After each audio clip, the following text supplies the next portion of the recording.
Hey, everybody. Welcome back to Passions Podcast, the podcast where we talk about the soap opera Passions. The very first episode back to in 2025. We're here. Project 2025. Oh my God. Right off the gate. We're all in hell. We've all been dragged to hell. Tabitha, you will pay for your crimes. Pain and suffering will come to all the citizens of these United States.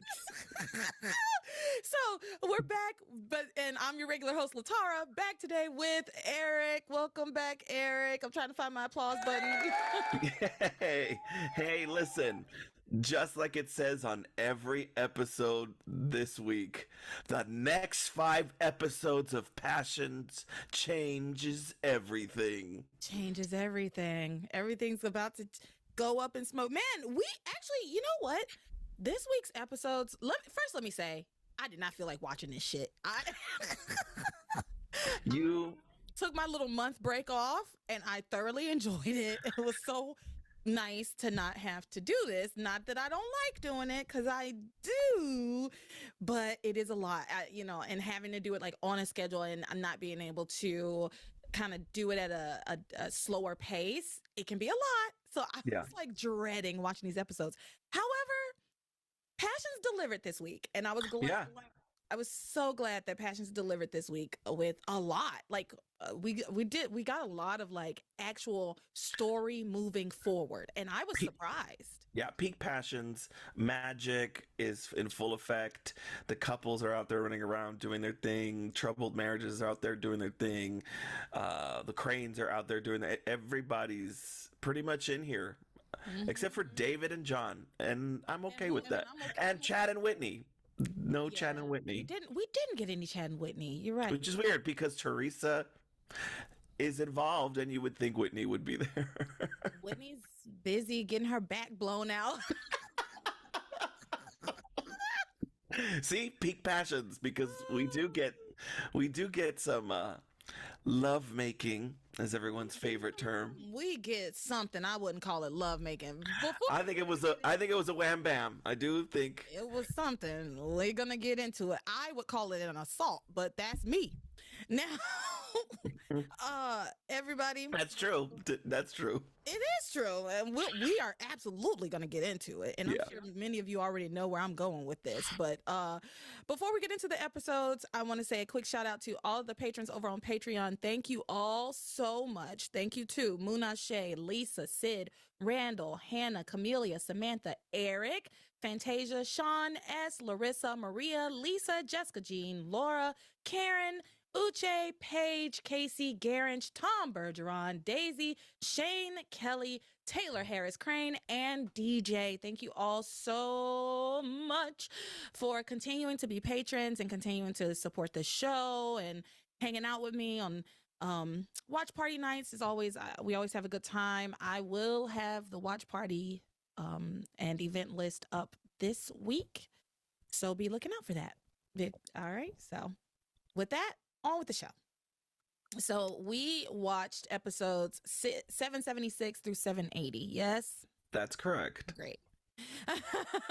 Wonderful. Great. So far so good. So far so good. Ah, gosh, like every time I come back from a break, I feel like I'm learning to walk again or something. Yep. I don't know, it feels very like, yeah, I know how to do this. So anyway, we are going to start today with the magic storyline.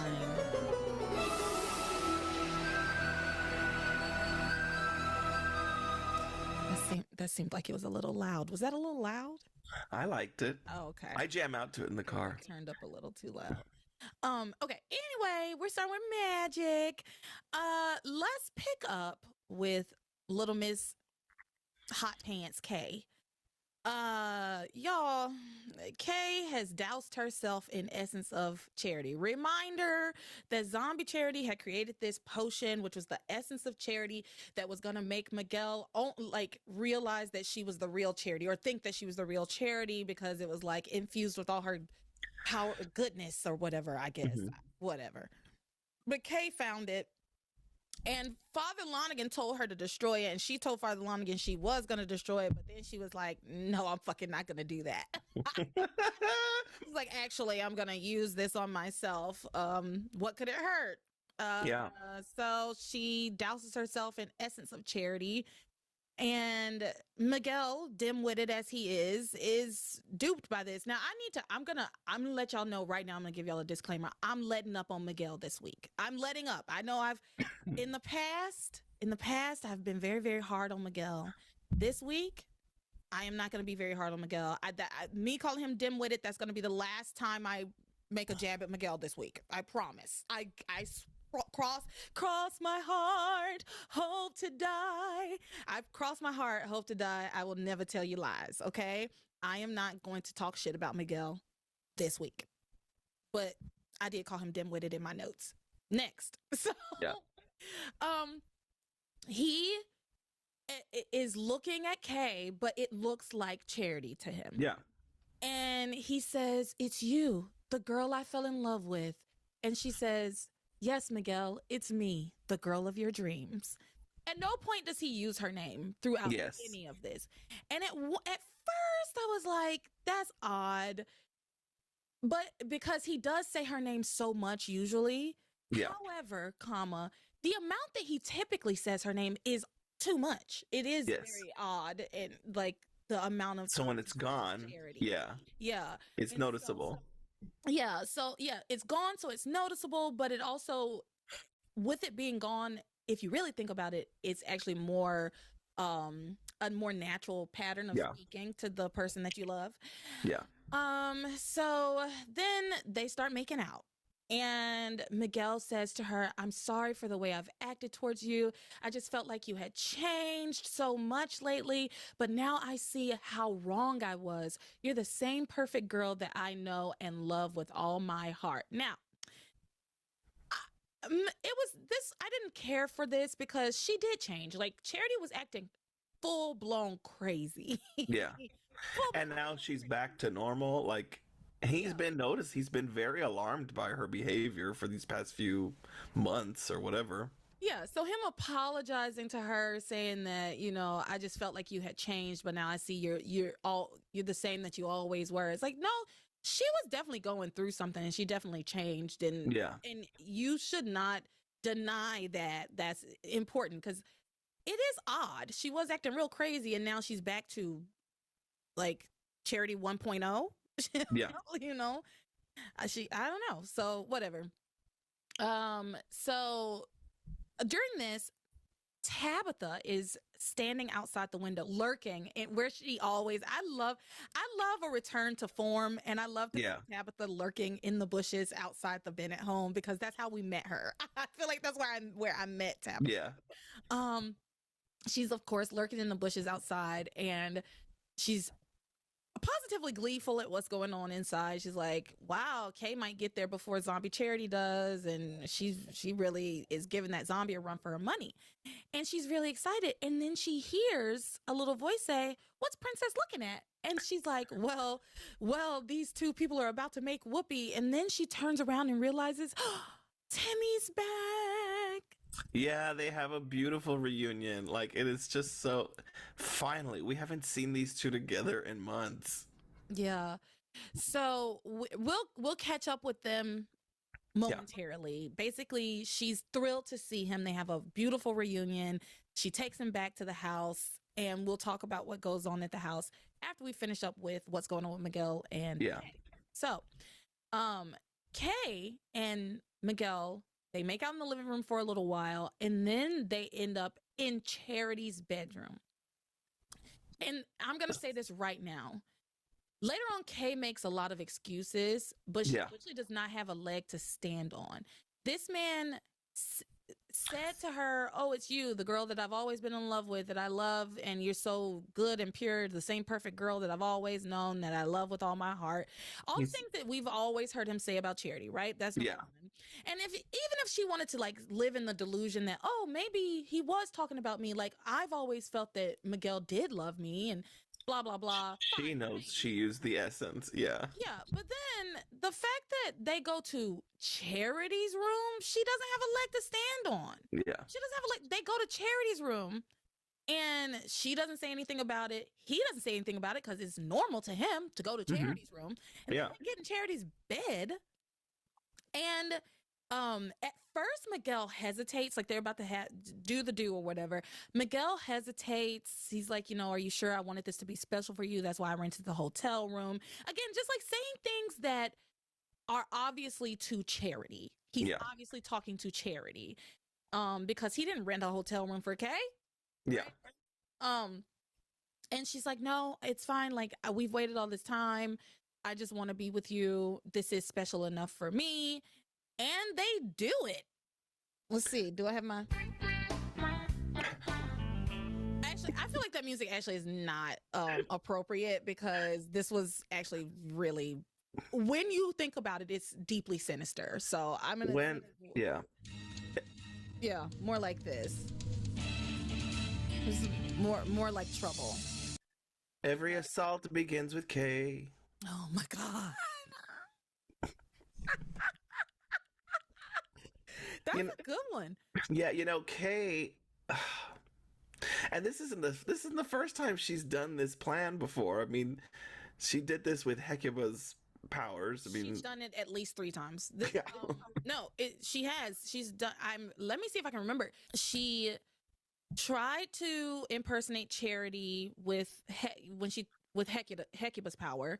Mm-hmm. Then she also used the book to turn herself into a copy of Charity. Mm. And now she's used the essence of Charity. So I think this is the 3rd time, but it might be the 4th. I could be missing. Yeah. It's been a long time. It's been a long road to here. Yes. But this has always been her plan. It's the same plan over and over and over again. Yeah. And this time it actually worked. Yep. His Fitzgerald has been Lopez'd. Miguel has done the deed. Yeah. Poor guy. So, they do, and they're having like some pillow talk. In the editing, it didn't make it look like it lasted very long, but which would make sense. They're virgins. Yeah. Yeah, it would make sense that it didn't last that long. Yeah, usually we get some sensual thing, but I think it's because they're younger. They were just like, let's just get past this. Yeah. Not only are they kids, it's not really her. It's not really Charity. Yeah, it's got too many layers. Yeah, there's some that they would not have seen. Okay, let me say this. In 2002, the way that this show has like presented this whole scenario to us, they have not created a sinister thing about it, really. Yeah, no, they haven't. Not in the sense that Miguel has been violated. No. More so in the sense that Kay has done something horrible to Charity by sleeping with. Yeah, that's what they focus on more than anything else. But as far as Miguel being a victim, it really isn't framed that way. But from our 2025 viewpoint, we can see that he is clearly a victim. Yeah. Of a sexual assault. This is just heinous. It's actually heinous. And I'm like we're laughing and joking about it, but it's like not fun.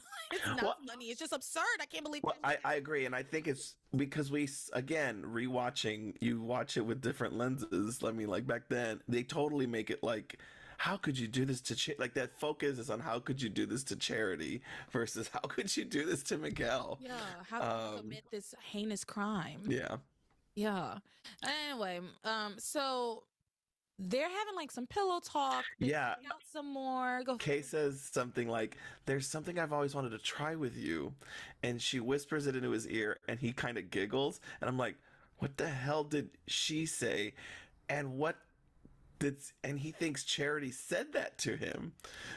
I saw that and I was like, I wonder what it is. Because I wonder like, too. You want to do that? And I was like, is it anal? Like, yeah, no, that's what I'm so happy you said it. I wasn't gonna say it, but that's what I thought. But it also made me laugh. I actually thought this was genuine, cute, funny moment where Miguel's like, he kind of like tee-hee, like he kind of like got like he snickered. He was like, I thought Charity was whispering in his ear, put it in my butt.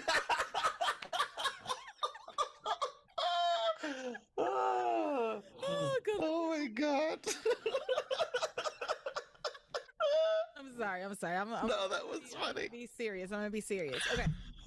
So, they're doing that on the bed, Yeah. and then Jessica knocks, and she's like, "Charity, are you here? I need something." And then she just walks in. She doesn't even wait for anybody to say, "Come in," whatever. But whatever. I did not think they were gonna get caught this fast. No, it was.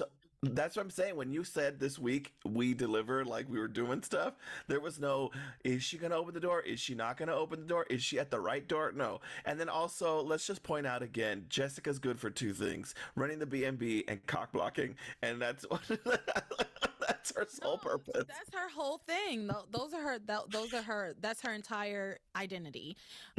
Yeah. So she comes in and she says, "Oh my God, Kay."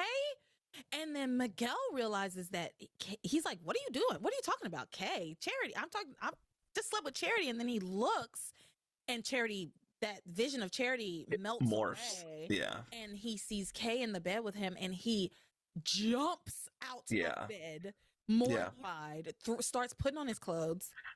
He's like, I swear to you, Jessica, I thought that I was sleeping with Charity. I thought that was Charity. I don't know how Kay got here. I was sleeping with Charity. And because Jessica's like, "How could you do this to Charity, Miguel? I can't believe you." So he jumps up. He swears up and down that he thought that Kay was Charity. And just as Jessica is about to like really go in on them, this is when an earthquake happens. So we need to talk about what's going on with Timmy and Tabitha and the zombie Charity and real Charity, because we got real Charity back this week. And truthfully, y'all, it was interesting. We'll talk about it. So okay. Let's see. So Tabitha and Timmy have their beautiful, reunited. Yeah. Timmy says, "No long time no see, princess," and it was just so cute and sweet. Yeah. Tabitha says, "I haven't been this happy since the crash of 29." And so Timmy says to her, "Well, I still got to get out to the cave, princess. Do you think you could give me a lift?" And she says to him, "Timmy, I'll help you out. I'll take you where you need to go." And yes, I know she ain't about to take him to the cave. And so she takes him up to the attic and basically tricks him into thinking she's going to help him, but she locks him in the attic. But we've done this before, Tabitha. That's what you did the last fucking time. Locked him in the attic. Lock him somewhere else, a closet with no windows. Yeah. I'm not saying this right. I'm just saying you already tried the attic. We know he can get out. You know he can get out. That's how he ended up in Munchkin Land. Yeah, she says, "Call me selfish if you will, but I love you too much." And she tries, but Timmy's like, "Okay," quickly, without maybe a second of being like, "What are you doing?" He just goes out the attic window. Yeah, he goes out the attic window. She has no idea that he has left, and he's like, "I have to go do what I got to do. I have to save Charity."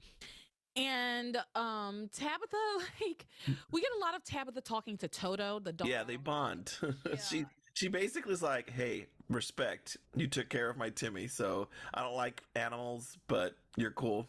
Yeah. And we get some we get at least 2 montages, Timmy and Timmy montages this week. Long montages too, fruitful montages. Yeah, because she's like, "I don't know what I would do without my Timmy," and it's all very somber. So, meanwhile, Timmy's headed to the cave. Zombie Charity has gone to the cave. Is in the cave already. Because the last episode we were on, she had gone to the cave and was facing off with real Charity, who has basically completely thawed out, right? Yeah. And so they start to face off. They start fighting, basically. And as Timmy gets closer to the cave, zombie Charity strikes Charity with lightning. But then Charity gets right back up and she's like, "I can tell you're scared. You're not as strong as you once were. You're scared that I'm going to get out and save Miguel." And then she slaps the zombie. She slaps zombie and she says, "Zombie slut, I will not let you hurt me." And she said, "He is one hot tamale," to which she responded, "Zombie slut." Zombie Slut 39 is a good AOL screen name at that time. Oh no. You zombie slut, I will not let you hurt Miguel. And she slaps her. And then the zombie changes form from, because she's in her regular Charity form, but then she changes into her demon form. And she basically attacks Charity. Yeah, this is a TV stunt to be able to allow the actress to not have to do double duty and fight and have a double. So we're basically seeing zombie succubus Charity versus regular Charity. Mm-hmm. And they fight it out with the fisticuffs style. And they're struggling with one another. And then Charity starts calling out for help. Help me, Timmy. Help me be evil. And actually, Timmy and Tabitha see that in the attic first before Timmy gets out. I flipped those two things. I got him out of the attic before he saw that. But yes, he actually saw that on like the scroll or something in the attic. And then Tabitha locks him in the attic and he's like, see, I got to go because my girl needs me and she's literally calling for me. Yeah. So that's when he leaves. So help me, Timmy, help me be evil. And so Zombie's trying to kill Charity. But here's my thing. I was confused. I thought, because the zombie at this point is explicitly saying she's going to kill Charity. Yeah. I thought the zombie couldn't exist without Charity. I do remember them saying something like that, or I don't know if it, yes, because Tabitha kept saying, like, if we kill zombie, the real Charity dies too. They're tied together. Yeah. So maybe that, or maybe the demon's horn is the only way to, like, successfully get rid of it without killing Charity. Because all of us, first of all, they say, we'll get there, but they talk a lot about associate the demon's horn with good, which is weird because it's a demon's horn, but the passions, they just make up the rules as we go along. So my thing with this is it would be one thing if it was like, oh, the demon horn is there, and so that changes things, but it's the zombie trying to kill Charity. Yeah. And the demon horn would kill the zombie, but the zombie apparently would not survive without Charity being in existence. That's why she was on ice for so long anyway. Yeah. Because the zombie could have killed her a long time ago, but she didn't because she knew she needed her. Now she's trying to kill her. Passions.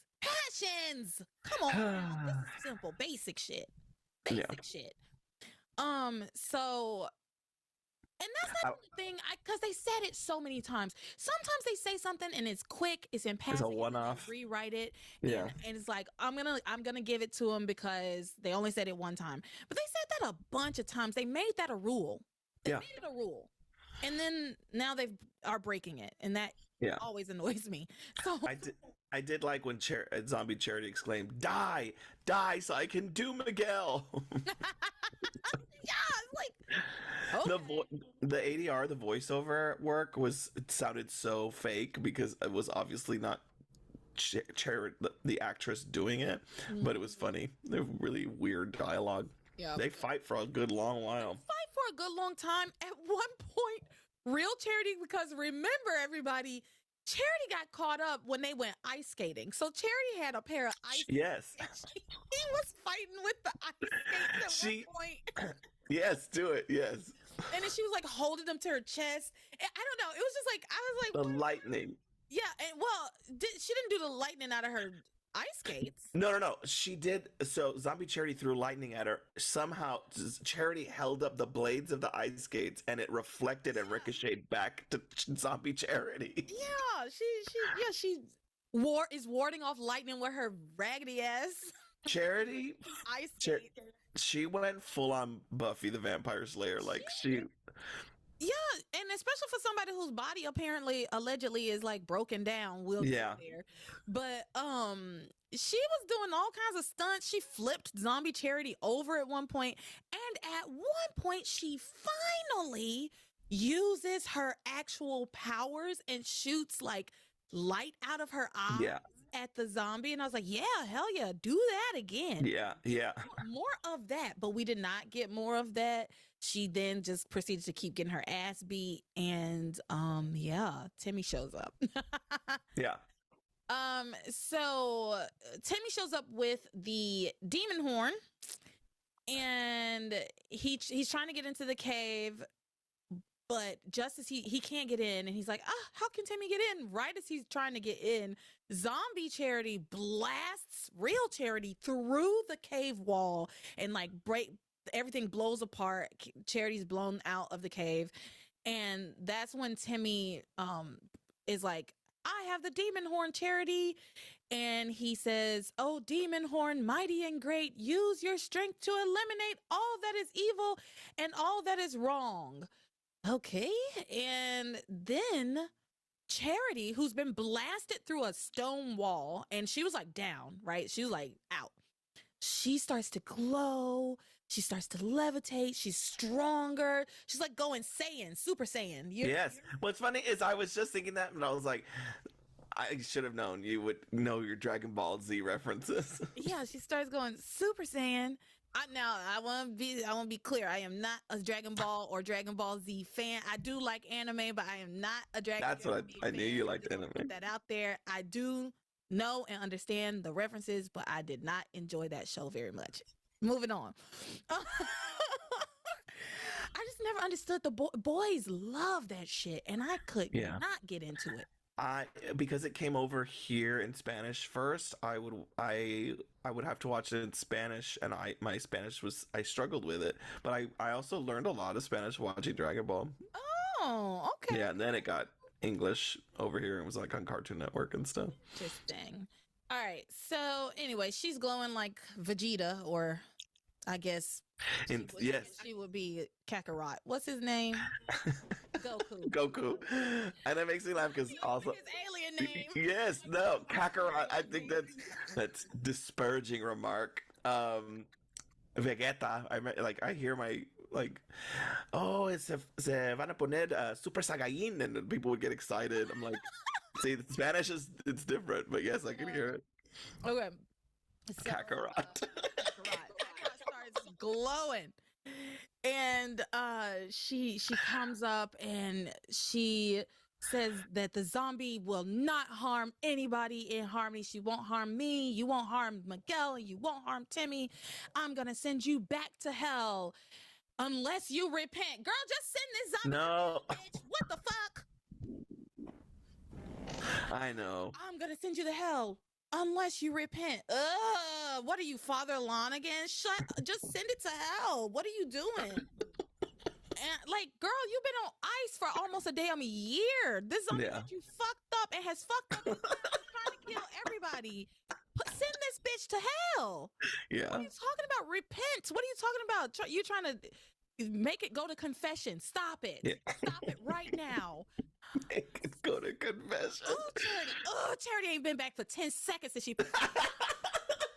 And earlier I thought you were going to be like, hey, I was happy to see regular Charity. It looked like you were going to say that, and then it stopped. That's the thing. Okay. I was happy to see her back, but this annoyed the shit. Yeah, it was annoying because she had all the power. Like, she was using her powers and like could have just ended it.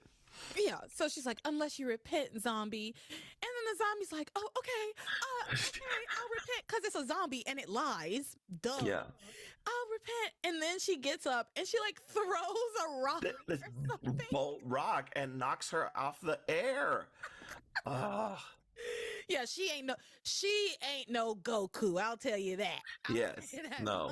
Because she got hit by a rock and it took away all of her power for some reason. And then the zombie starts like going crazy. She's like, brothers of evil, brothers of clarity, come to the surface. Help me destroy Charity. And then they like fight, and there's like evil spirits whizzing around. Yeah, these little wisps of light. Yes, I guess woolly wisps. Evil spirits. And then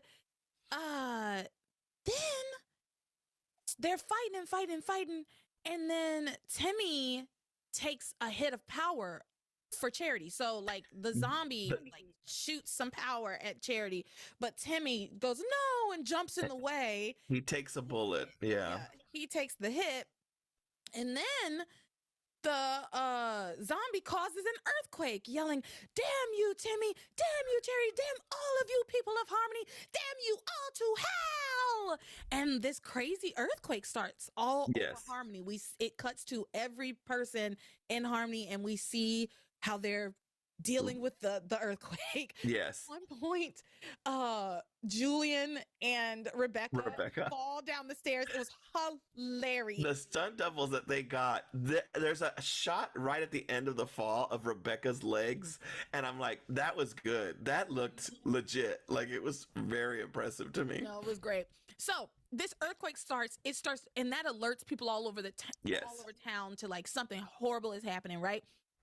And at the house, that is the exact moment the earthquake starts, right as like Jessica is really starting to question Kay about evil coming back to Harmony. This is all evil. Did you invite evil back to Harmony? And right before, like right around this time, I also want to point out that Kay is gaslighting Miguel already at this point and saying that she was like, smart move, pretending you didn't know it was me. Like, she straight up is like, Miguel, you told me you loved me when we came up here. So she's already spinning it to make it make sense that how do you trick somebody into thinking you're somebody else? She's like, you clearly knew it was me. And that is when Jessica's like, well, there's got to be evil involved, and then boom, we start to get all of that back. The earthquake starts. Yes, great. That's exactly what happens. And so then Miguel's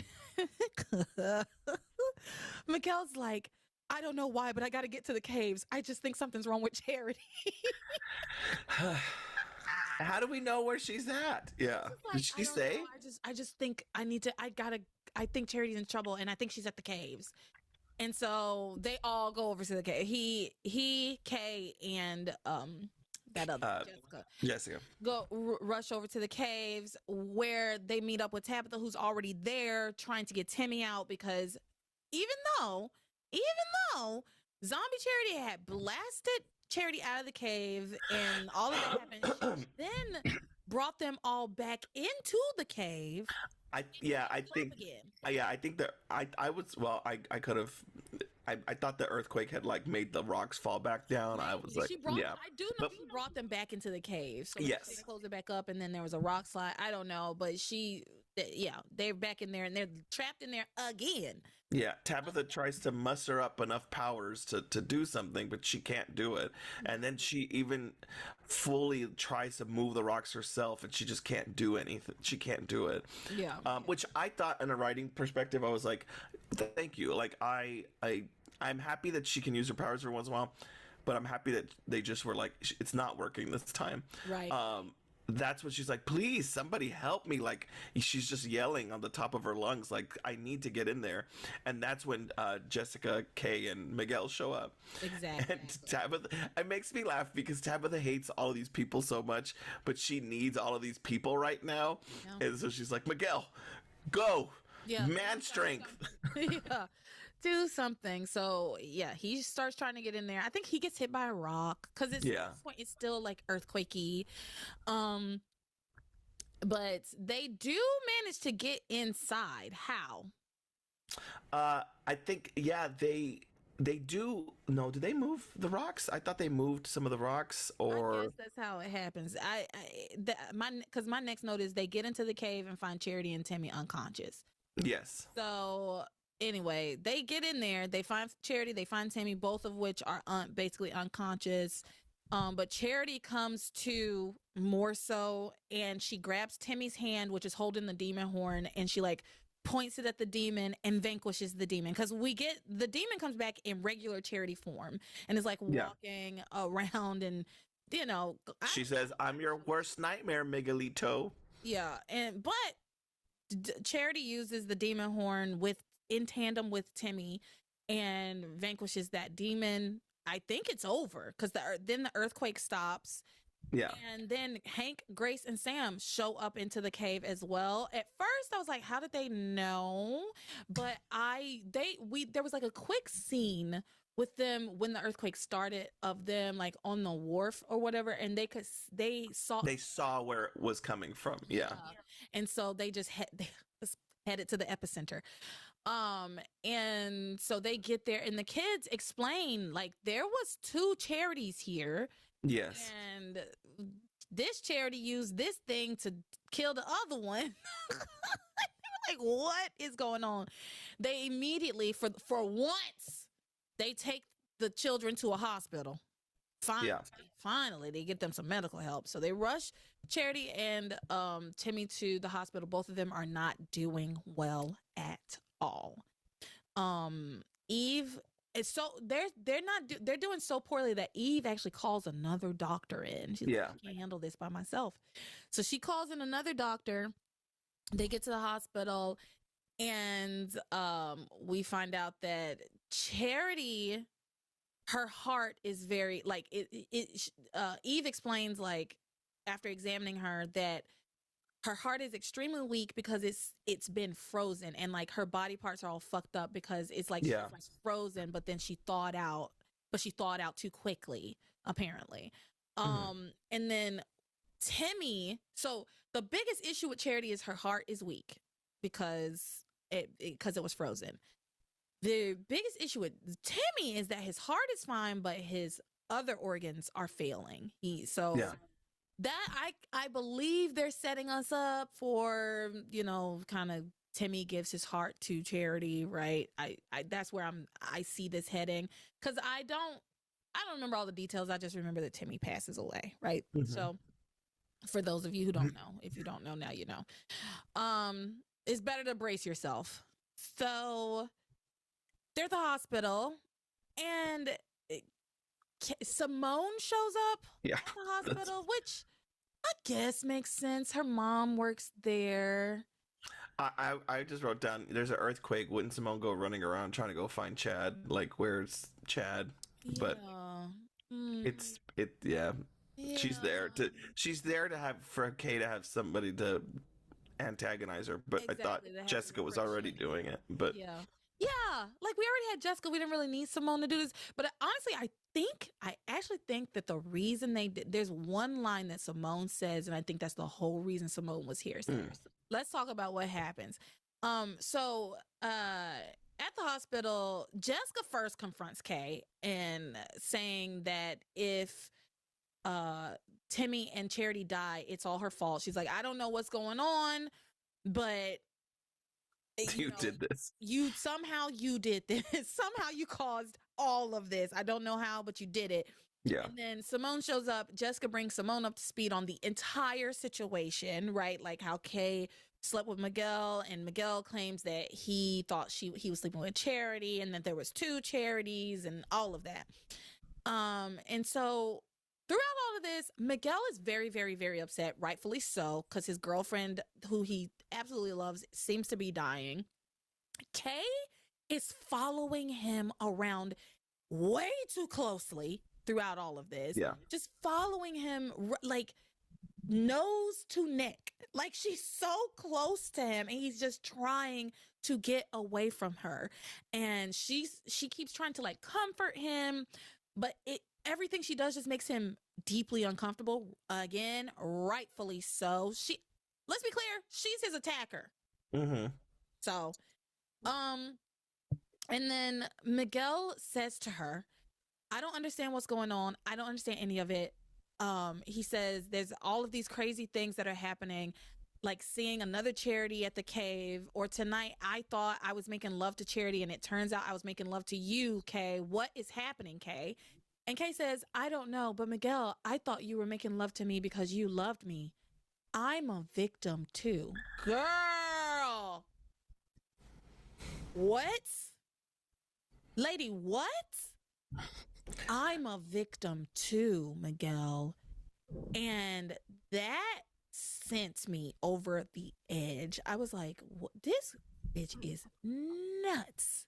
Nutso. Yeah. Talking about I'm a victim too. Well, Simone hears this, and she is very frustrated with this whole narrative. And she chides Kay about everything that's been going on. She tells her that if Charity dies, that makes her a murderer. She tells her that, Miguel loves Charity, has always loved Charity, and always will. And Kay tells her, Miguel told me that if Charity had never come to town, had never come to Harmony, then he and I would be together right now. And Simone says, stop with that. I've heard that before. I've heard the line before. The problem is she did come to Harmony. She did come to Harmony, and you've just never gotten over it. You have fought so hard, and now you've fought so hard for your cousin's man, and now your cousin might die. That's basically what she says. And she says, I don't know how you're ever going to get another good night's sleep for the rest of your life. Then Kay says, I do. I didn't want Charity to die, but if she does, then I'm going to spend every night of the rest of my life in Miguel's arms, and I'm going to sleep like a baby. Then Simone says, you are not only evil, Kay, you are deluded. And I think that is the reason why Simone is here to tell Kay that she's being delusional, because we know Simone to be so incredibly delusional. So the fact that she can recognize it in Kay, can recognize it in someone else, it's just, it's such an irony, right? It's for her of all people to say you're delusional. But that's the story. So we get, at one point, Charity flatlines. They manage to bring her back. Eve does tell Grace and Sam that they need to be thinking about arrangements and thinking about what choice they're going to make as far as life support, because she may not ever have the same brain capacity. She may not ever wake up. I didn't like the way that Sam spoke to Eve. I get it, but he was just like, what do you mean we got it? She was like, I'm not convincing you. I'm a doctor right now. I'm also your friend. But she was really like, I'm a doctor. I'm just letting you know you're going to have to make a choice. You need to prepare yourself for that. Yeah. I thought Eve did good in these episodes. Yeah, Eve did in medical. Job. Yeah. Eve did a great job. She didn't have to sedate a damn not a single person. I mean, they're already there, she didn't have to sedate them. She's trying to get them back. So now I'm just trying to figure out how to make you push the button, but I can't. There's nowhere to put it. I guess we're proud. I guess when Sam flew off the handle, she could have. You want a sedative or something to quiet your nerves? You did it. You found it. You found a natural place for it. Yeah. So Charity has a Tabitha needed a sedative. Yeah, Tabitha. Pobrecita. God bless her. Bless her heart. Because Charity has her close call, and then almost immediately after, Timmy also goes into some sort of arrest, right? Yeah. And so they come in, they get him stabilized again. It was what was hilarious was his alarms start going off, and Tabitha starts yelling for help, and that other doctor, doctor that Eve had called in, comes to check on Timmy, and Tabitha says, who are you? I don't know you. I want Eve. She's the best doctor around here. Get your quack hands off my Timmy. I need Dr. Russell. She wants the best. She's like, that's my purse. I don't know you. Get your quack hands off my Timmy. I need Dr. Russell. He was so offended, and she pushed him off and closed the curtains. Yeah, she put him out of there. And then Eve comes, and Eve comes and explains that Timmy's organs are failing. His heart is strong, but his organs, they're trying to keep his other organs from shutting down. If he's been struck by lightning or something even more powerful, she's really shocked, right? She says something about that to Timmy. Yeah, she said something like it took such a shock to his system that his organs are failing. Yeah. So Eve at one point says both Charity and Timmy are going to die. Yeah. They won't make it through the night. So, and I think this is going to be a long night, if I remember correctly. I think so too. We're in this, this week they have pushed a lot of stuff forward, but I think we've they push stuff to the place of where we're going to be stagnating for a moment. Yeah. So that's pretty much all I have for magic. You have anything to add? Did I hear Reese's ass at some point? I didn't. Oh, good. I must have been having a nightmare. No, I did get a little sleepy during some of these episodes. you just wanted him in there. That's your subconscious looking. Oh yes, bring me some Ross. Just can't get enough of that Ross. So that's our magic.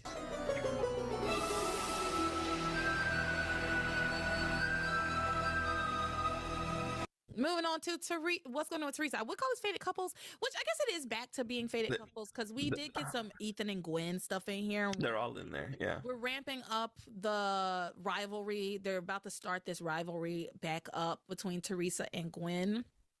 I'm gonna say it right now, and this will come as a surprise to literally no one. Gwen was fucking out of hand. She was out of pocket. She was out of pocket. And when I say this will come as a surprise to no one, I mean nobody will be surprised that this is my opinion of the situation.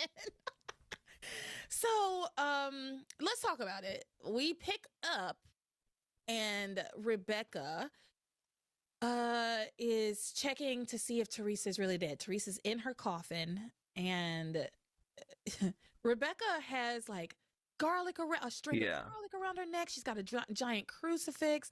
I feel like there was something else she was holding, like a Bible, maybe. Yeah. And just because she's so creeped out by the whole situation because she has been being haunted by Teresa. Yeah. Teresa's been climbing out of her coffin and harassing her and Ivy. And but Alistair last week made a whole speech to Ivy and Rebecca that saying like the two of you are drunk, you need to go to bed, Teresa's dead, and that's that, right? Yeah. So she's like, is Alistair really right? Is she really dead? Of course, Alistair's always right. And so she's like, no, Teresa's dead. I'm gonna go to bed. And as she's going up the stairs, she hears a noise from downstairs and she thinks it's Teresa. It's actually Julian coming back to the mansion. Yes. She thinks it's Teresa. And so she bolts up the stairs and she runs into Ivy's room and jumps in the bed with Ivy. Frenemies. Yeah. And then they argue about Teresa haunting them. And I love this bit because she goes, Rebecca says, it's like Night of the Living Dead Part 2 down there. Excuse me. To which Ivy says, oh, that's Dawn of the Dead. I was like, oh, damn, Ivy knows her scary movies. I'm proud of her. Yeah, they do some back and forth, some fun little banter. Yeah, she says, if Teresa is a brain-eating ghoul, you are safe, Rebecca. Yeah, great. I'm glad you see you got some stuff. I did. Well, because this was funny. And then at some point she goes, they're trying to fall asleep together. And Rebecca says, she goes, Ivy's like, stop moving. Like I can't sleep. And Rebecca's like, oh, that's right. You're so used to sleeping alone. Yeah. Yeah, it was some funny banter. I'm glad that you got it. Ivy got knocked off the bed. We just fling around Ivy wherever we want now. Yeah, of course Ivy gets thrown to the floor. I'm so sick of that gag.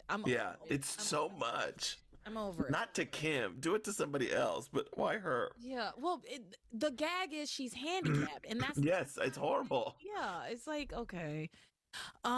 So they're in Ivy's room. Eventually, Rebecca does end up going to Julian's room, and we'll talk about that. But Julian, okay. I was gonna say she does end up going over there because she's gonna try and lift Ivy by the legs, and she's like, "Leave me alone." She goes, "Would you rather be out there with an imaginary ghoul or stay in here and battle a real life bitch?" Yeah. And that's when Rebecca takes off running. Yeah.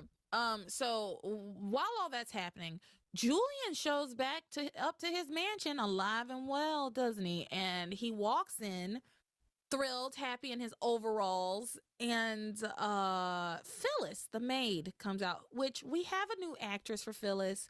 I don't like her as much as I like the first one. I'm gonna say that. The other Phyllis was funnier to me.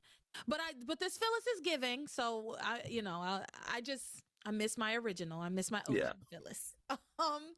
So Phyllis comes out in her bathrobe because I guess she hears the door, and slack jawed. Utterly shocked to see Julian Crane standing there. And she says, Mr. Crane, you're alive. He's like, yes, I am. And you're a servant, and servants should be neither seen nor heard, and or seen and not heard. Maybe that's what he said. And Yeah. she's like, yeah, but I want to tell you, in the living room, he's like, you need to muzzle yourself. I'm going upstairs for a bath. The master of the house has returned. Master of the house has returned. I don't know the words. Master of the house. Oh, it was funny that show's coming soon. Oh, really? Les Mis. I love Les Mis. I love Les Mis. Oh my God. Ugh. I love Les Mis, even though I don't know the words to Master of the House. Well, I know when Thénardier's wife sings. I got the Master of the House. I don't know what the It makes me think of an episode of Seinfeld too. They do it there. Oh, I dreamed a dream that. Go for it. oh, you want me to sing I Dreamed a Dream? Hell yeah. I dreamed a dream of time gone by. When life worth living. I dreamed that love would never die. I dreamed that God would be forgiving. Yo, I dreamed. You're welcome. You're welcome, patrons. Listen, don't get me started, baby, especially when she get, but the tigers come at night. I'm in a real low key right now, but it's okay. Sounded good. No, you know, the very first song I ever learned in like a voice lesson or anything was Castle on the Cloud. Oh. It's the very first song I ever learned. There is a castle on the cloud. Anyway, that's enough of Les Mis. Let's get back to these miserable people. Patti LuPone would be yes, I'm very proud of you. Let's get back to these miserables. That was good. Yes. Yeah, we need these miserables. Okay.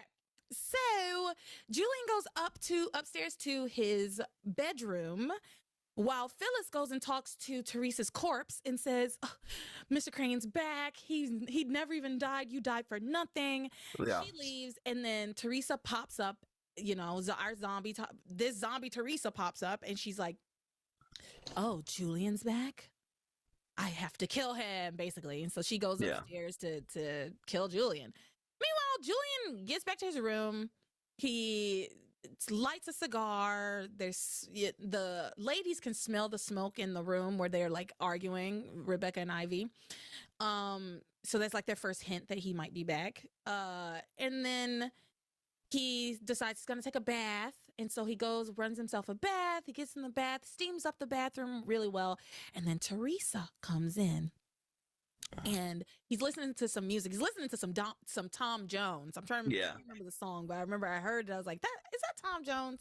Daughter of Darkness. Yeah, it was a good song. I was like, I need to add that to my Apple playlist or like to my Apple Music. Anyway, he's listening to some Tom Jones, smoking a cigar, having a nice soak. Teresa comes in, and she fantasizes about using the boombox, radio, to electrocute him by throwing it in the bathtub. We get that fantasy of her throwing it in the bathtub and him being electrocuted and him turning into like basically a skeleton. It was all very funny.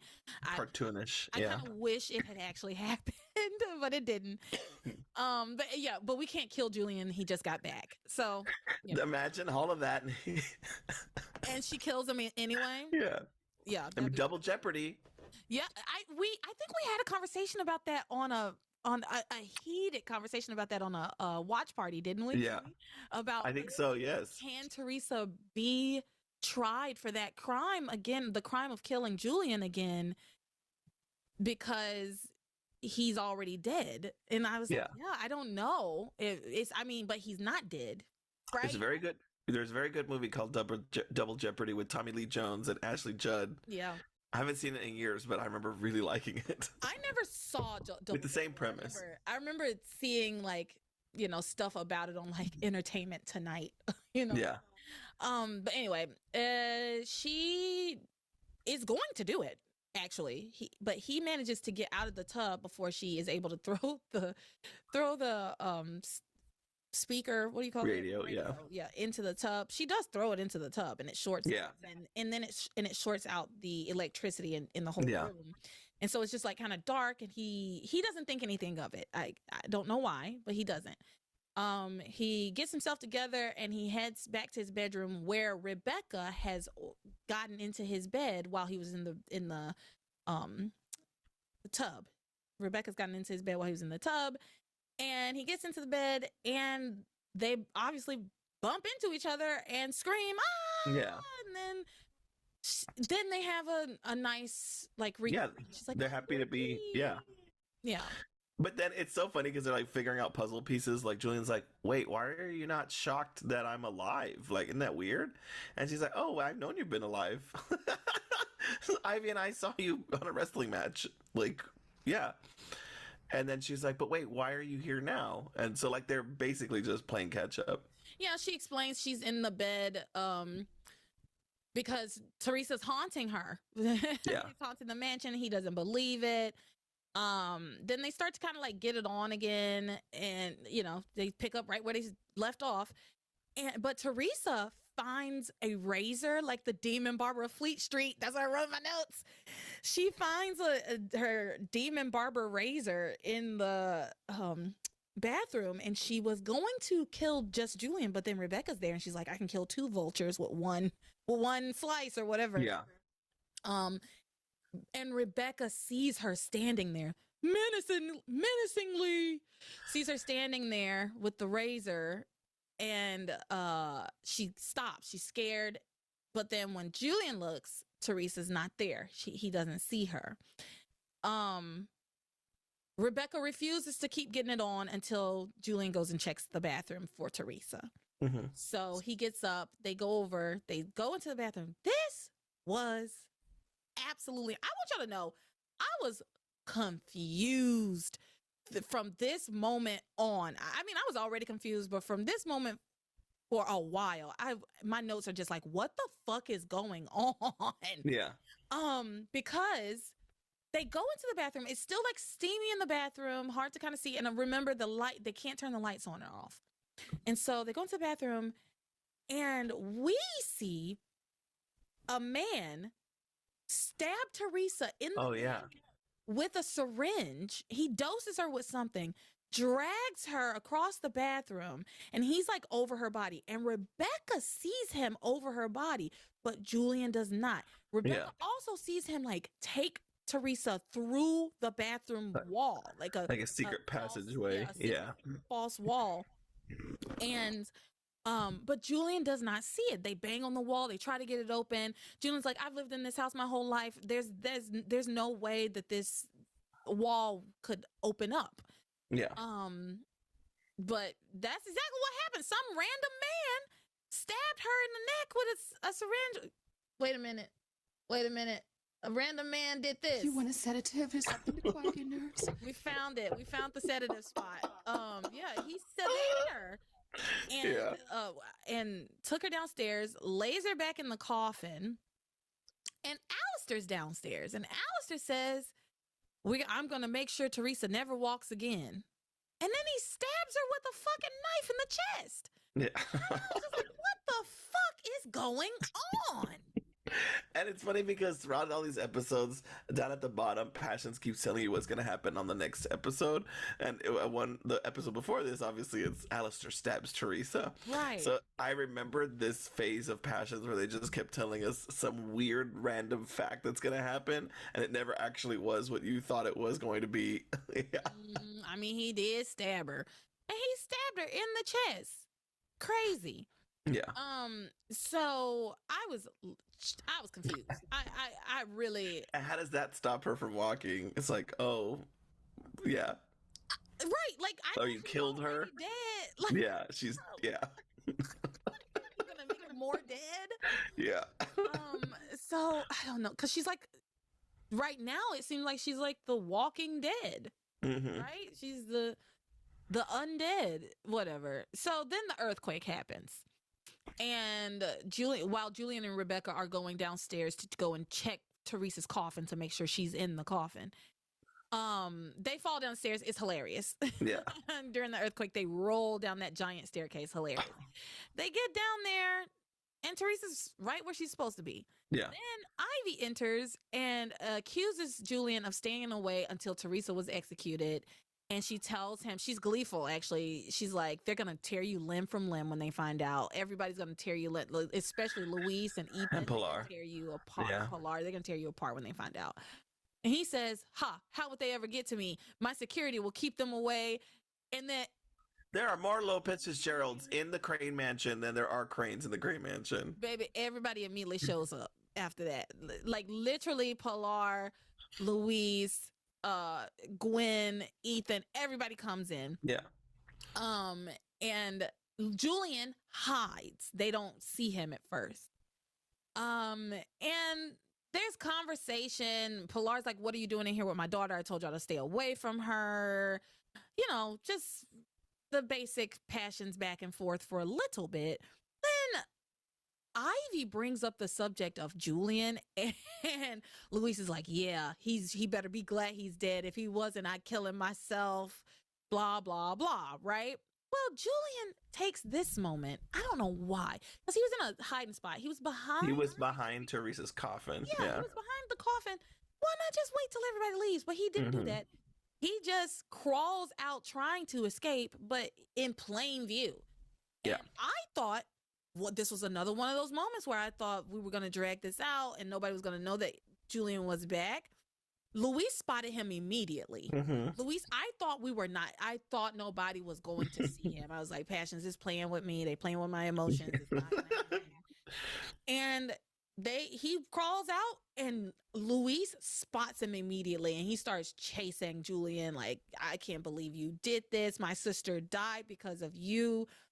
And they're running around and at one point Pilar says, Ethan, do something, talk some sense into Luis. And Ethan says, if he doesn't kill him, I will. And then Ethan joins in and chasing Julian around. And Julian bumps. There were some lit candles. Of course, this is always some lit fucking candles, untended flames in this place. Julian bumps over this giant candelabra with all these candles. It falls into Teresa's coffin. She bursts into flames.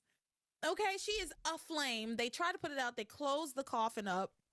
It's horrible. What we have learned is Teresa is not fire retardant. She's always catching on fire. She caught on fire at the Lopez and Gerald house. And now her body was being they weren't trying to, but they're cremating her basically. You know, like it looks horrible. It's like the wax. Horrific. Yeah. It was it was real fire, or was it? No, it was digital. I don't know what. Real fire. No. Yeah, that's what I thought. With the wax like person in there. Yeah. It looked like a real. Or like a. So. Yeah. They close the coffin, put out the fire, close the coffin, and Ethan and Luis attack Julian some more. But then Alistair comes in and he admits that he knew Julian was alive. Because Luis is like, you knew, didn't you? You knew. He's like, yeah, I did know he was alive. And he tells Luis, he says, Luis, look at my son. Is that insipid wretch really worth spending the rest of your life behind bars for? This is all unnecessary. I assure you, no one needs to die. I have something for you, Luis. You too, Pilar. Something I'm certain will make you very happy. And then Luis says, what? You think you can pay us off with your money? You think that's going to make our pain go away? And Alistair says, no, Luis, but I know it can't. I know it can't, but I think this will. He gestures to the door. And Teresa comes staggering in like a baby deer that was just born. She can't walk. She can't stand up straight. And Teresa's alive. Everybody is gobsmacked, flabbergasted. She comes stumbling in, and who said this? I think it was not Alistair. I think it was Julian that said, dear Lord, what's going on? And I was like, yes. Yeah, what is going on? What is going on? So then Alistair explains his whole thing. He says that when Teresa confessed to killing Julian, he knew that she was innocent. And he also knew that Julian was alive. But no one could convince Teresa to take back her confession, so he had to step in. And he says at the time, Teresa was carrying Julian's child, and she was the mother of a Crane heir, and she was right to believe. Oh, he says she was right to believe that I would never allow the mother of a Crane to be killed. And then Ethan questions and says, but why not just stop the execution as I asked you when I came to you? Why not convince the governor to spare Teresa's life like I asked? And he says it's because of Julian, right? Why'd you go through all this? Yeah, and Alistair says, I had my reasons. Oh, yeah. One of which being that it was the only way to bring Julian out of hiding. He says that he would never have come home unless he was convinced that the person who tried to kill him was dead and no longer able to come after him. Yeah. And he says, I know my son. He's a coward. And then Julian says, I most certainly am not. And Alistair says, the proof is, Alistair says, the proof of that is that you're here, Julian. You've already proven to us that you are a coward. And then Louise says, wait, what about the body in the casket that caught on fire? And Alistair says, it was a wax figure. At first, Teresa was sedated, but it was proving too risky. She kept getting out of the coffin, moving about. Your sister is, without doubt, the most willful, determined woman I've ever met. He says it's a quality that I admire. Yeah, character that I admire. Okay, so listen, the Lopez Fitzgeralds are over the moon, and I get it. We're gonna celebrate right now, but we need to double back to what the fuck actually happened. We have to at some point. Why did Teresa take the blame? Yes.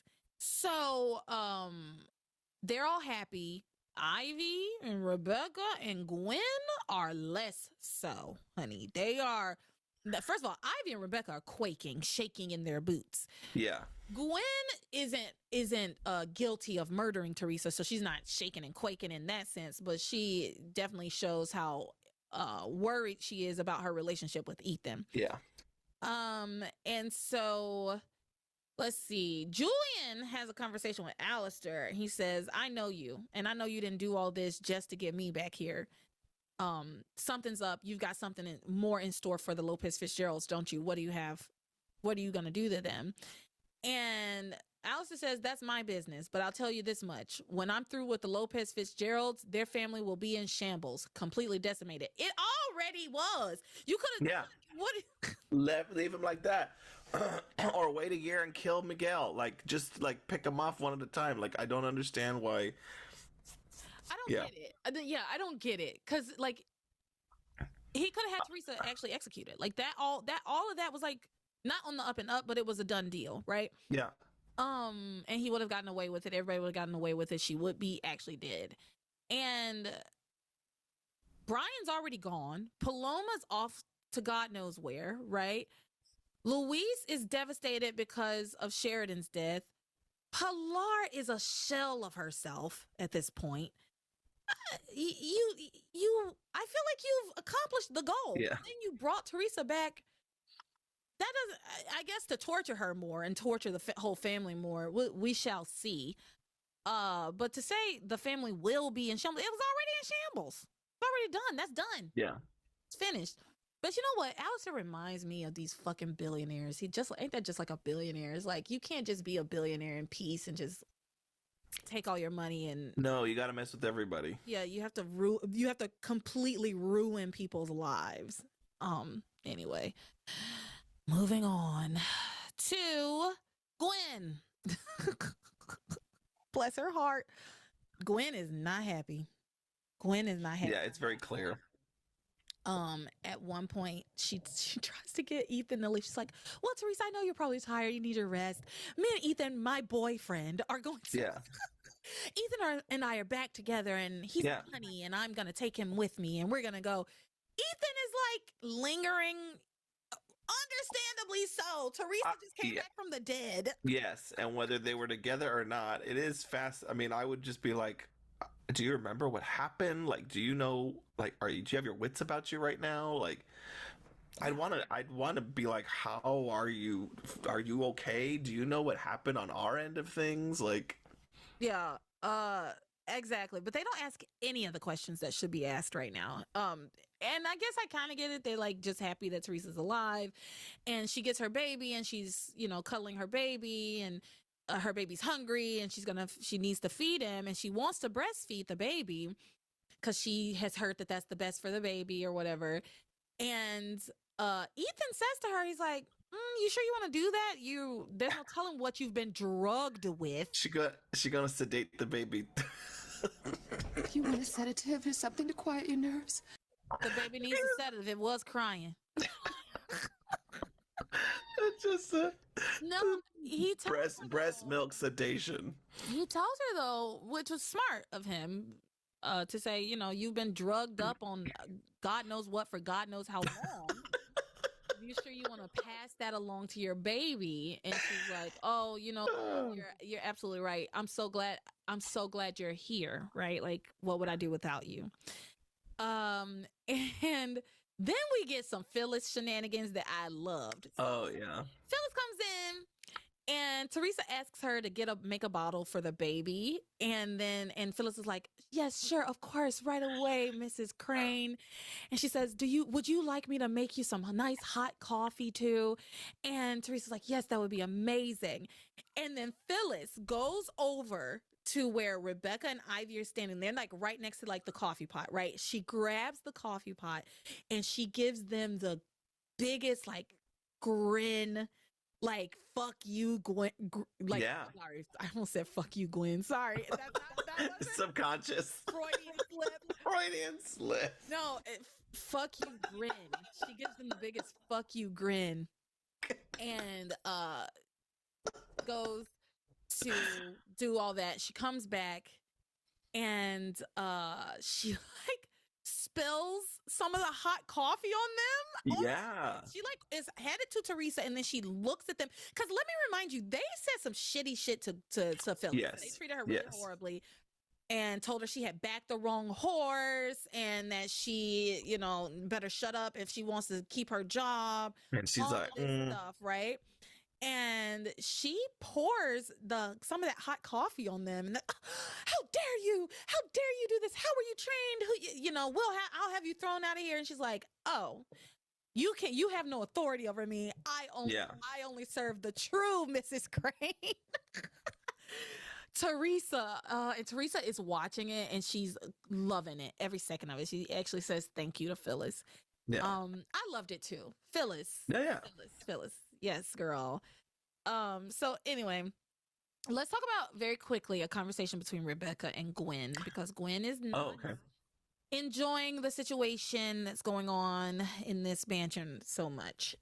Rebecca sees Gwen kind of looking at Teresa and Ethan together with the baby, and Rebecca tells her, don't look, it'll just make you feel worse. And then Gwen says, well, what am I supposed to do? Go home alone? Yeah, girl, go home, go sleep, go take I don't know, whatever. Yeah. And then Rebecca says, wait, what? Won't Ethan leave with you? And she says, well, he said he would, but he's completely wrapped up in Teresa and that baby. Okay. Mm-hmm. I don't really know why I'm worried. Ethan and I are completely back together. And she says, we made love, and that was a commitment to me and to our future. He's just, he's glad Teresa wasn't executed. I mean, we made love.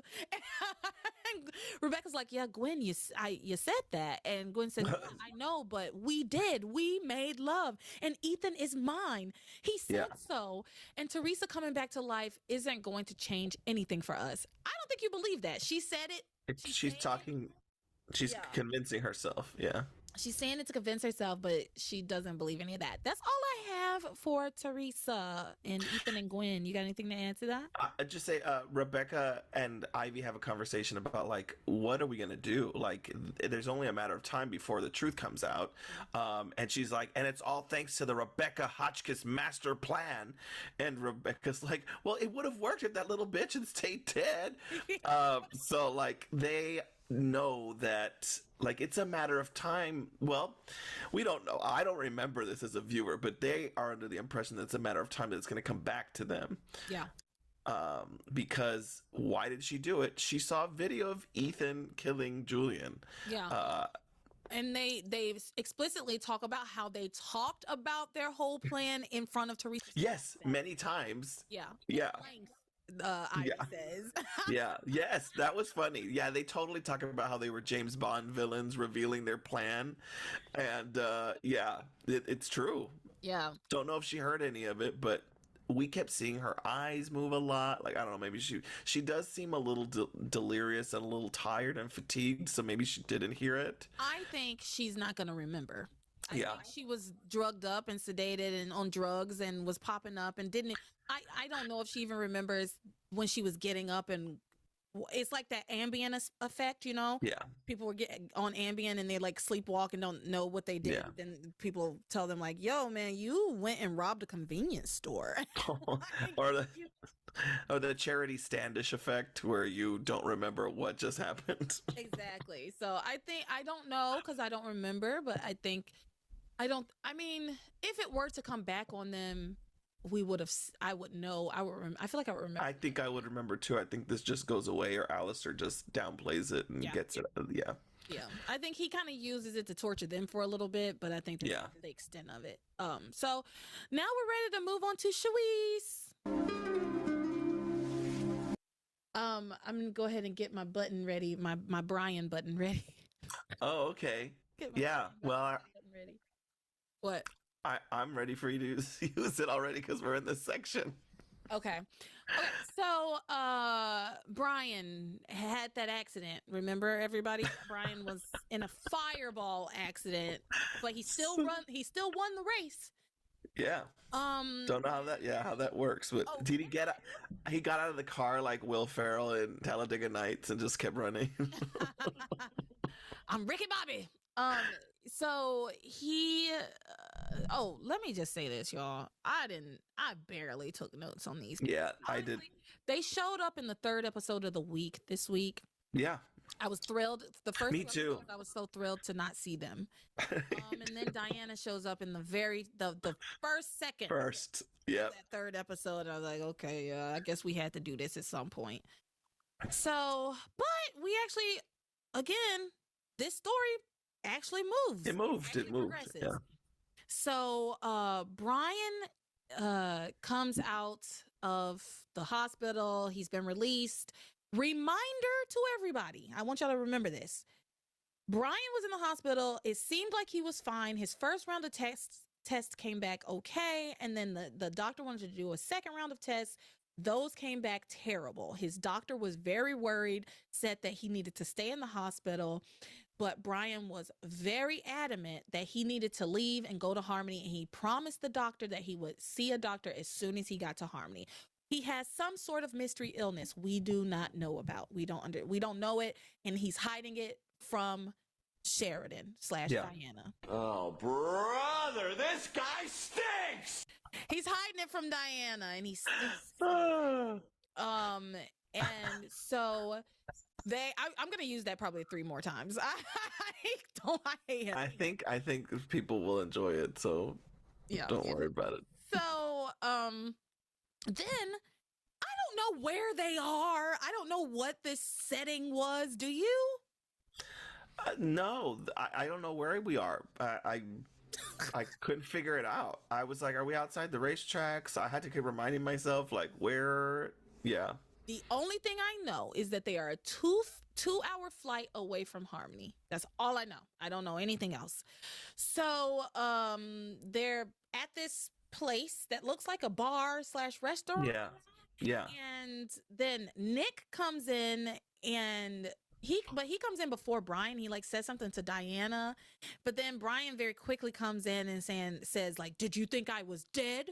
Did you think I was dead? I'm not dead." And just so you know, the police are investigating the accident. They think foul play might be involved. And Nick, of course, feigns ignorance. He's like, "I don't know what you're talking about. It doesn't matter to me what the police investigate." And then Brian tells him, "Well, me and Diana are headed to I don't don't know why in the world he is divulging and giving up all of this information to this man who we know to be nefarious. You seem to you think that he had something to do with your accident. You seem to think he tried to murder you. So why the fuck would you tell him where you're going? Not only that, he then tells him what his real name is. I was like, oh yeah, Antonio Lopez Fitzgerald. He's been hiding his name from Diana, from Liz, from Doc, people who love and care about him. Doc. Why the fuck would you tell Nick? Oh, brother, this guy stinks! He stinks! He stinks to high heaven. I cannot stand Oh my God. So anyway. You're laughing twofold. You brought up Doc. That makes me happy too. Oh, brother. He does stink. This guy stinks. And so he tells Nick, you know, I'm taking Diana back to Harmony. That's where I'm from and where my whole family is. And I want you to know another thing. My social security number is Exactly. The password for all of my accounts is the exact same thing with the number 10 at the end. Yeah. Like, come on. So he tells him, I'm taking her back to Harmony. We're going to get married. And then Nick says, well, you're forgetting that she owes me money. Y'all can't go anywhere unless you pay me your money. And then Brian's like, well, I've got your money right here. And he hands him with interest. Yeah, with interest. He hands an envelope. Nick's like, where'd you get this money? Would you rob a bank? And Brian's like, I actually won that race, even though my car exploded. Ugh, shut up. So while they're having this conversation, Liz is talking to Diana, and Diana is having memory after memory after memory, flash after flash after flash. The things most important to her, things from Harmony, gazebos show up. At this point, every single one of her memories is of Louise. Every single one is of her and Louise in Harmony and doing things in Harmony and around Harmony. It's just everything's flashes of Louise. And she says this to Liz. She says, you know, yeah, I'm having these memory flashes more and more and of my lost love, Louise, because she knows his name now. Yeah.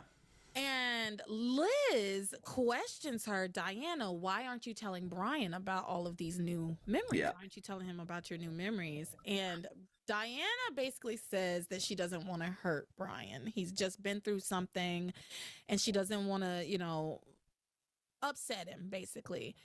And Liz is like, I don't know. Is it that you don't want to upset him, or are you more worried that your past is going to... Yeah. You'll get your whole memory back, and when that happens, that you'll end up leaving him behind. Yeah. And so you don't want to tell him about it. But Diana's like, she doesn't have anything to a rebuttal to that, really. So then Brian comes over. He and Diana say their goodbyes. I'm sorry, they do say their goodbyes, but to Liz. They say their goodbyes to Liz. And then Brian has a little spell of weakness, of course. So we get that little inkling that something is very, very wrong with him. Yeah. And he just brushes it off. He's like, oh, I'm probably just tired. Let's get out of here. I'm ready to get home. And so Diana and Brian head to Harmony. They get on a plane, and Diana's like really nervous. She's like, oh, I don't know. I have this really bad, weird feeling that when we go to Harmony, nothing will ever be the same again. The next 3 days of passions changes everything. Exactly. And then they start having the conversation about like their wedding and how they could have it at the church. And she says, yeah, we can have it at Father Mary. What's the name of that church? Mary. They're Mary Martin, the Church of Ethel Merman. No, I don't know what the name of the church is, like, but she said the name. It was like St. Mary's and Mark, I think, is what the name of the church was. And then she says, and Father Lonigan can do the service. And he's like, how do you know the name of the church? And how do you know the name of Father Lonigan? Can you imagine in your life that you have lost all your memories, but one person in Harmony made an impression long enough for you to remember their name, and it's Father Lonigan of all people. Of all people. You don't remember Julian, you don't remember Alex, you don't remember any of your family don't remember Pilar who raised you, but you remember Father Lonigan. Absurd. Truly absurd. Yeah. So, And then Brian brushes it off. He's like, I must have told you about Father Lonigan when we were in Harmony the last time. He's like, because they were there at Christmas and they went to the church. Yeah. And so, and that's feasible. Yeah. You know, and then they're talking more about like their wedding plans, and she mentions, oh, we could have our reception at the Lighthouse restaurant. And he's like, how do you know about the Lighthouse restaurant? It was torn down years ago. Yeah. So she's now they're showing I thought that was clever. Up some Yeah. of those, the timelines of mystery. Yes. Of her memories are I think that kind of fits into her not knowing that Yes. she's actually still alive. You know, I thought that was clever, a way of just being like, yeah, that's a weird catch because she shouldn't know that it exists. And for Sheridan, it was like, oh, when she was younger, that restaurant was there, and it's not there anymore. Yeah, it is it is a memory of hers. Yeah, it's just not a recent memory. Yeah. So he's like, maybe you do. Maybe Harmony does mean something to you. Maybe you do know more about Harmony than, I've been letting you believe. I was about to say, I've been gaslighting you too. Yeah, because he refused to let her think that she might know anything about Harmony every time she brought it up. And she was like, oh no, the name of the town, that really resonates with me for some reason. He's like, no, you don't know anything about my town. Yeah. But now he's like, well, maybe you do. Yeah. So they make it to Harmony. They make it into town, and they start to walk around, and she starts getting these flashes of memories. She gets one of her and Louise having ice cream, and she says, there's an ice cream vendor right around that corner. His name is Tony. And so they find that, and he's like, oh my gosh. And then she's like, there's a statue of a lady right around that corner. And so they're realizing, oh, there's something to all of this. Now they're walking around town. Then he's like, well, I want to go see my family. Let's go. It's time to go see my family. He goes back to the Lopez Fitzgerald's lot, because that's what it is now. And he finds the ruins of his childhood home, right? Because it burned down. Now, I want to say this. I had forgotten it had burned down. I was thinking they were going to get to the house and yeah. He got there and it's a pile of ashes. And then he starts beating himself up. He's like, why didn't nobody told me? But you know what? This is my fault. I should have been here. Yes. She tries to comfort him, saying like, this isn't your fault, and your mom's going to be happy to see you, and your brother will get over it. All of that. How do you know they're alive? Hello? Well, you know what? He did. Well, you know what? He did talk to Pilar in the last episodes. He had a full-blown conversation with Pilar, wherein Pilar did not tell him anything. She didn't tell him that Teresa was dead. She didn't tell him that the house had burned down. She didn't tell him anything, nothing important. Yeah. And so he's like, I want to see my mama. I think she probably is at work. And Diana says, well, where does she work? And he says, oh, she's a housekeeper for the richest people in town, the Cranes. And when he says that, she says, the Cranes? Oh my God, I remember everything. Do you? I don't know. That's like where we leave it with them. We'll find out. Yeah. Yeah, we'll see. They have been pushing everything really fast in these episodes. And we actually got, movement. So it's possible that in the next week, she'll be like, I remember everything. But I don't know if I don't know if she actually remembers everything. I think she's probably still missing that little piece of Luis Lopez Fitzgerald. Yeah. Also, he didn't ever tell her. She still doesn't know his last name is Lopez Fitzgerald. Let's be clear about that. She still thinks he is Brian O'Leary. Yeah. So, but he told Nick. She will. What'd you say? He told Nick. But he told Nick. I can't stand this guy. And you know what? Even though we're done with this, we're done with them for now. For good measure. Oh, brother, this guy stinks! Yeah. So moving on to what's going on with Alistair. This is the last little bit of the Shui stuff. Alistair and Julian are talking about all the events of the night, basically, that's been going on in the mansion. And Alistair gets a phone call, and he learns that Sheridan is alive, and Julian, in fact, failed to kill Julian, because Julian brings that up to Alistair, like after hey, all I that did I've this. done, after all that I've done, all that I've accomplished. She said, after all I've accomplished, you should reinstate me as heir. And he's like, Alistair's like, what have you accomplished? He's like, well, killing my sister for one. And then Alistair gets this call, finds out that not only is Sheridan not dead, she's in Harmony. And he says, we're back to square one. How to keep Louise and Sheridan from getting back together. So that is where we ended this week. You got anything to add? No, it was fun. Like I said, I know we were taking a little bit of time to get into the groove, but it was a fun week, and I know that it's going to get a little crazy, and I'm excited to kind of be on that journey with everyone. Yeah.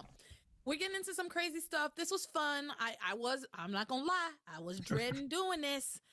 I didn't feel like doing it, but it always turns out fun. It always is a good time. And actually, you know what?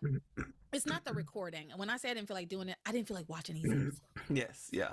I didn't feel like watching the episodes, and I think it partially has something to do with like the quality of the episodes. Yeah, they've been a little harder to hear, understand what's being said, see what's going on. There was like some times that it was like really, really blurry this week. Yes. And I can't remember exactly where it was, but there was something that was grabbed that I was like, I don't know what that is. I can't see it. So sometimes that can be a little, straining.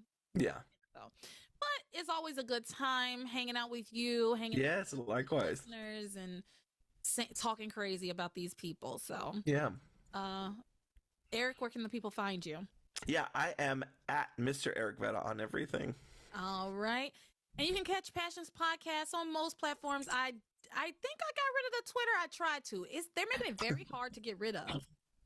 I tried to delete it, and then they were like, you can deactivate, but it wouldn't let me delete. Like a few weeks ago, I got rid of my personal Twitter, and it let me delete. And now it won't let you delete the Twitter. But you know what? Fuck Elon Musk. Let me say that loud and fucking clear to anybody who's still listening at this point. Fuck him.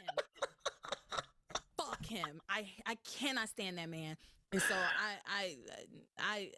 what little bit of power I have over my life, I got rid of that. I'm getting rid of that Passions page. He's not our passion for life. He doesn't even deserve a lick, nothing of my voice, nothing. So anyway, I said all I had to say. You can still catch me on the Instagram and the TikTok and Facebook. I haven't been posting as much, and TikTok, y'all, you know what? Let's just, everybody come on in and listen. We're done talking about passions, kind of, but I want to say, I did make a Passions Red Note page, and if you know do you know what Red Note is? Yes, it's the other version, right? It was like a TikTok. It was adjacent. People were saying it's like the Chinese TikTok, but it's not the Chinese TikTok. It's more like a Chinese like Instagram / Pinterest or whatever. But I did make a Passions page on Red Note when TikTok was being banned, which TikTok is still actually actively banned. So, if TikTok goes away, catch me on Instagram. I'll give y'all some. I'll let you know where I go, but I was the most active on TikTok, and so it goes.